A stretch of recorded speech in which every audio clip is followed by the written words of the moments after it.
জামাতে ইসলামের কেন্দ্রীয় নেতা এবং ছাত্র শিবিরের সাবেক কেন্দ্রীয় সভাপতি রাশেদকে আমরা আজকে ভোরে গ্রেপ্তার করি। আমাদের স্পেশাল অ্যাকশন গ্রুপ তাকে সকালে গ্রেপ্তার করে এবং গতকাল রাতে আমরা জামাতে ইসলামের ঢাকা মহানগরের কোষাধ্যক্ষকে আমরা গ্রেপ্তার করি এবং তাদের তথ্যের ভিত্তিতে প্রাথমিকভাবে তাদের এই গোপন আস্তানার কথা তারা জিজ্ঞাসাবাদে স্বীকার করে এবং তাদেরকে নিয়ে আমরা এই অভিযান পরিচালনা করি এবং আপনারা দেখেছেন এটা জামাতে ইসলামের ঢাকা মহানগর এবং কেন্দ্রীয় অফিস হিসাবে এই অফিসটি ব্যবহৃত হয় এবং এই অফিসে আমরা অনেক আলামত পেয়েছি। তার মধ্যে এই সাম্প্রতিক নাশকতায় তারা যে সকল দেশীয় অস্ত্রশস্ত্র ব্যবহার করেছে, ভাঙচুর, নাশকতা, পুলিশের উপরে আক্রমণের জন্য তারা যে সকল দেশীয় অস্ত্র ব্যবহার করতো, চাপাতি, ছুরি, লাঠি এবং এরকম বেশ কিছু উদ্ধার করেছি।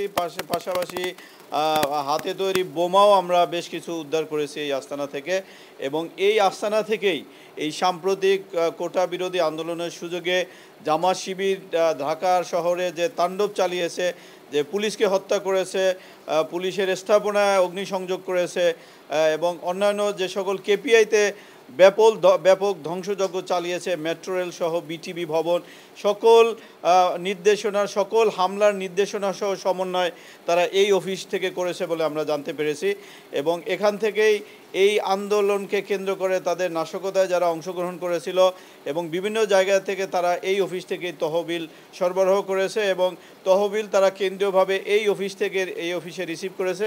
আপনারা জানেন এই সংক্রান্ত আমরা বিপুল ডকুমেন্টস আমরা এই অফিস থেকে পেয়েছি। ইতিমধ্যেই আমাদের তল্লাশি অভিযান অব্যাহত আছে এবং আমাদের টিম এখানে কাজ করতেছে।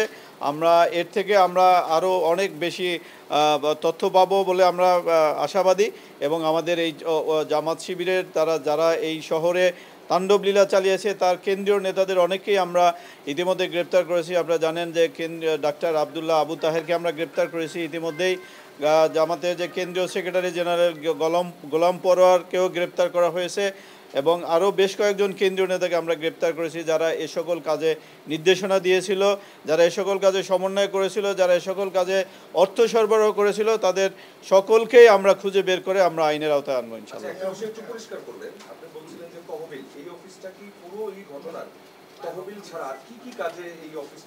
এটা দীর্ঘদিন যাবৎ তারা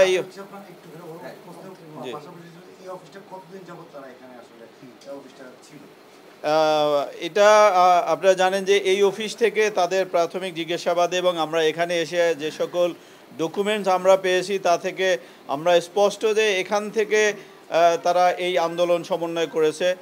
এই অফিস থেকেই তারা বিভিন্ন জায়গায় তারা ফান্ড দিয়েছে, এই অফিস থেকে তারা নির্দেশনা দিয়েছে এবং যারা বিভিন্ন তাদের যে ডোনার, তাদের যে সদস্যদের চাঁদা তারা এই অফিসে রিসিভ করেছে এবং এখান থেকে এবং এই আন্দোলনকে কেন্দ্র করে বেশ কিছু বড় বড় ডোনার তহবিল দিয়ে টাকা দিয়েছে, তাদের নামধামও আমরা পেয়েছি। আমরা তাদের বিরুদ্ধে অভিযান রাখবো এবং দীর্ঘদিন যাবৎ এই অফিসটি তারা ব্যবহার করত এবং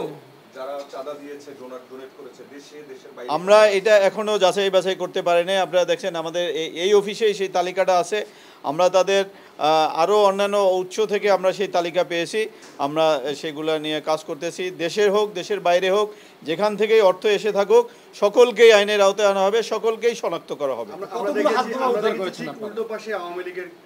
তিন নম্বর যে অফিস, সেই অফিস এবং এই সভাপতির কার্যালয়, মাঝে মধ্যে এখানে মাননীয় প্রধানমন্ত্রীও আসেন, তাহলে এই জায়গাটিকে তারা কেন বেছে নিলেন? এই জায়গাটিকে আচ্ছা জানেন এটা একটা অবসর ভবন এবং এটা স্বাভাবিকভাবেই সন্দেহের বাইরে থাকবে বলে তারা জানতো এবং আমরা এখানে একটা ডকুমেন্টস পেয়েছি। আপনারা দেখেছেন যে এই অফিসের ভাড়া যাতে বাতিল না হয়, এই অফিসে যাতে তারা থাকতে পারে, এই অফিসের যারা দায়িত্বশীল এই বিল্ডিংয়ের তাদেরকে কিভাবে কনভিন্স করতে হবে সেরকম একটা লিখিত ডকুমেন্টসও আমরা পেয়েছি। আপনারা জানেন এই আন্দোলনে এই রাস্তাটিতে বা এই রাস্তার আশেপাশে কীরকম ধ্বংসযজ্ঞ চালানো হয়েছিল।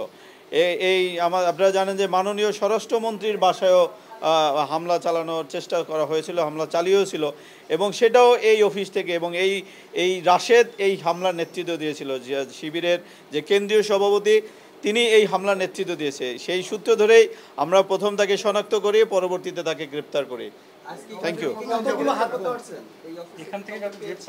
না, এই অফিস থেকে আমরা কাউকে গ্রেপ্তার করি নাই, আমরা বাইরে থেকে 3 জনকে গ্রেপ্তার করেছি এবং তাদের তথ্যের বিরুদ্ধে আমরা এখানে অভিযানে এসেছি এবং হয়তো এই অফিসে কেউ ছিল, আপনারা দেখেছেন এই অফিস থেকে কিভাবে বের হয়ে যাবে পুলিশের উপস্থিতি টের পেলে তার একটি গোপন সুড়ঙ্গপথ এখানে তারা স্পষ্ট তৈরি করে রেখেছে এবং আমাদের অফিসাররা যারা প্রথমে এই অফিসে ঢুকেছিল যে তাদের বাইরে থেকে লাইট দেখেছিল, কিন্তু যখন তারা ভিতরে ঢুকে তখন সমস্ত লাইট অফ করা ছিল। এ থেকে আমরা ধারণা করি এই অফিসে কয়েকজন ছিল এবং তারা তাদের গোপন আস্তানা দিয়ে হয়তো তারা সটকে পড়েছে, কিন্তু যেই আস্তানা যেখানেই যাক এই তাদেরকে যে কোনো মূল্যে খুঁজে বের করা হবে। একটা বিষয় একটু ক্লিয়ার করেন যে এই অফিস থেকে আমরা বলা হচ্ছে যে ছাত্রদের ম্যানিপুলেট করা হচ্ছিল, ছাত্রদের সাথে মিশে যাচ্ছিল। এই অফিস থেকে এমন কোনো নথি পেয়েছেন কিনা যে ছাত্রদের সাথে তারা যোগাযোগ করেছে, এমন কোনো নথি পেয়েছেন কিনা? হ্যাঁ, আমরা এরকম কিছু নথিপত্র পেয়েছি আমরা এখান থেকে এবং তাদের মোবাইলেও তারা যে সকল নির্দেশনা দিয়েছে তাদের গ্রেপ্তারের সময় আমরা তাদের যে ডিভাইসটা সাথে পেয়েছি সেখান থেকেও আমরা প্রচুর তথ্য পেয়েছি। তারা যখন ভাড়াটা নিয়েছিল তখন বাড়ি যে এখন তারা কিভাবে ভাড়াটা নিয়েছিল? তারা একজন লয়ারের কে ব্যবহার করে, তিনিও আমাদের একজন কেন্দ্রীয় নেতা, তার নামে এই অফিসটি ভাড়া নেওয়া হয়েছিল আমরা প্রাথমিকভাবে জানতে পেরেছি। তারপরে এটা আমরা এখনও যারা কর্তৃপক্ষ এই বিল্ডিংয়ের যারা মালিক তাদের সাথে আমরা এখনও কথা বলতে পারি নাই, এই বিষয়টাও আমরা পরবর্তীতে জানবো। Thank you so much. 5-7 বছর মিনিমাম।